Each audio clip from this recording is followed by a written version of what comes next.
வெயில் காலம் தொடர்ந்தாலும் அக்னி நட்சத்திரம் முடிந்திருக்கிறது. ஆனா இந்த வெயில் ஜூன் ஜூலை வரை நீடிக்கும் அப்படின்னு சொல்லப்பட்டிருக்கிறது. அதற்கு மத்தியில ஒரு இதமான வானிலைக்கு தயாராகி வருகிறது தென் மாநிலங்கள், குறிப்பாக தமிழகம், புதுவை போன்ற பகுதிகள் இதற்கு தயாராகி வருகிறது.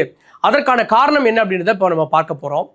வெயிலை பொறுத்த வரைக்கும் 2 முதல் 3 டிகிரி சில இடங்கள்ல அதிகரித்து காணப்படும் அப்படின்றது ஒரு பொதுவான இயல்பு அப்படின்னு பார்த்தாலும் கூட தமிழகத்துடைய பல்வேறு பகுதிகளில் மழை பதிவாகி இருக்கிறது. அது ஏன் அப்படின்னா, குறிப்பாக வங்கக்கடல் பகுதியிலையும் அரபிக்கடல் பகுதியிலையும் இந்த சென்டர் பகுதியிலையும் மொத்தமாக ஒரு 4 நிகழ்வுகள் இருக்கிறது. நிகழ்வு அப்படின்னா நீங்கள் காற்றழுத்த தாழ்வு பகுதி, தாழ்வு மண்டலம் அப்படின்லாம் நினைக்காதீங்க.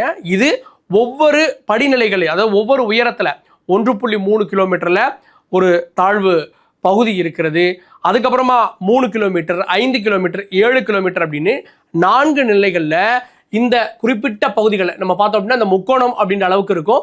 இந்த பகுதிகளில் இங்கேருந்து இங்கே காற்று போகிறதும் சரி, இங்கே வந்து ஒரு தாழ்வு பகுதி உயரத்தில் நீடிக்கிறது அப்படின்றதும் வானிலை ஆய்வு மையம் சொல்லியிருக்காங்க. ஸோ வானில் உயரத்தில் நீடிக்கக்கூடிய பல்வேறு காற்றினுடைய சுழற்சிகளின் காரணமாக இந்த மாறுபாடு ஏற்பட்டிருக்கிறது. அதனால தமிழகத்திற்கு மழை கிடைக்க போகிறது. மழை அப்படின்னா எங்கெங்க எப்போ அப்படின்றத பார்க்கலாம்.